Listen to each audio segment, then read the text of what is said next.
So first, what's actually happened? Basically, I'm not really sure. Courtesy of running and stuff like that, my knee's beginning to give me problems. But also during training last night, it was actually beginning to knock and actually beginning to feel it hurting a little bit.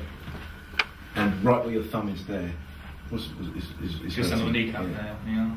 Doesn't feel particularly swollen at all. No, there as well, where your thumb was there just a minute ago. So it's supporting. Yeah. This side or more both sides? Where your thumb's on now, but a bit higher as well. Around there.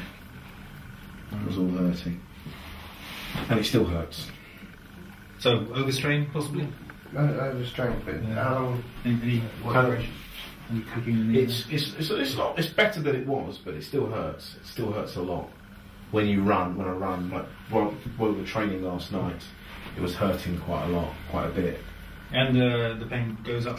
Yeah, well, I think that's a separate injury, but that's just the thigh. So just it's just again, just being training really, hitting the same place over and over again. So I guess we'll work into the area a little bit. Cool. See how it goes. Any pain at all? A little bit, but not a great deal from where you were doing it. But it was hurting a bit. Especially when I was doing, I haven't done that much running as a result recently. But when I was running, I knew I was pushing it because it hurt a bit. But I was like, I know what I'm like. I know what I can take. And normally after a warm up, during the actual run itself, it didn't give me blood. But when you stop afterwards, like there, right on the kneecap there, that's hurting. When you're damaged, then you also get aspects of prolapse. And so with the knee joint, it's like this, it should be this distance. Because it's damaged, you have this distance. And so by warming up, you can increase the blood circulation in the area, so the blood moves, but you still have problems here. So when you stop training, you've got the same problem. Right. Yeah, so the pain's going to come back. You can really feel it there. It was right when you were just a minute ago, it always felt like, oh, that, I can actually feel the pain there. Right where your thumb was there just a second ago. Move the patella over and work under the patella. Move the patella this way. Yeah, and go under. You can get it deeper in there. So you're working around the whole tricep. Under the patella, you've got a lot of tissue under there, or ligaments that's under there. You can also increase the blood supply to the area, and then move it the other side and do the other side as well. Just now you'll warm up a bit. So also what I'm doing is supporting the patella and holding it in place. So rather than having it moving around, so the synovial fluid in the patella is also held in place as well. And you're working strongly, obviously. His muscles are a little bit tense as well from training now. In China, I had a lot of patients that come and see me specifically because my treatment was not firmer than most. And a lot of the doctors would more or less line up to get treatment. Yeah, and you can see the angle of the gunpowder changes to the shape of the part of the leg working. You can see it's still working this part at the hand of the gunpowder.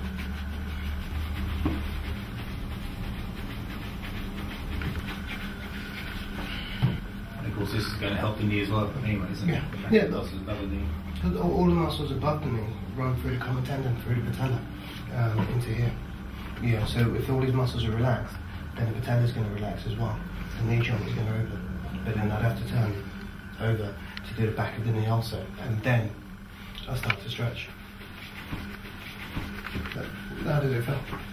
It feels fine, but remember that is exactly. Exactly. Yeah. That's why the heat lamp is. It's definitely making a difference. Yeah. And because also the bruise is there, yeah, as a secondary complaint, it will make the knee tight as well. It will. Yeah. So now I'm working strong into the tendons, the iliotibial triad, which will also, for most athletes and runners, this is painful anyway. This is like gallbladder channel, isn't it? Yeah. Ready? Probably just relaxing. I'm going to go anyway.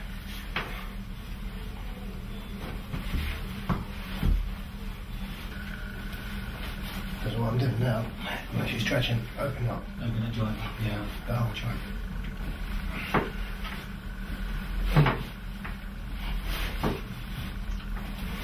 Completely lengthening the muscle, you know.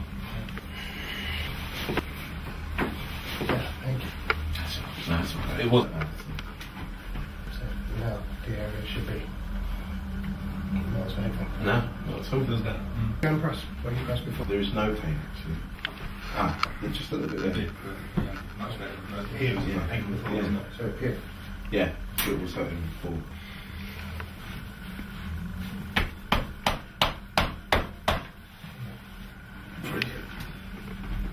Thank you very much.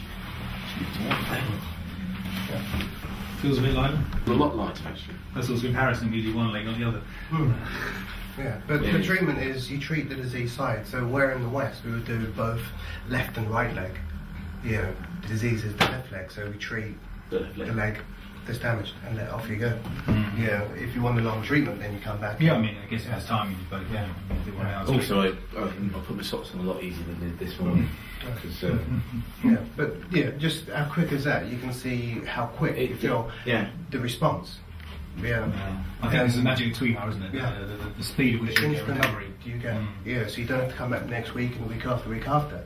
If you're a professional fighter like Mark previous, then we treat because you're in sports.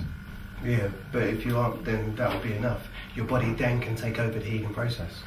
Yeah, and that's what you need.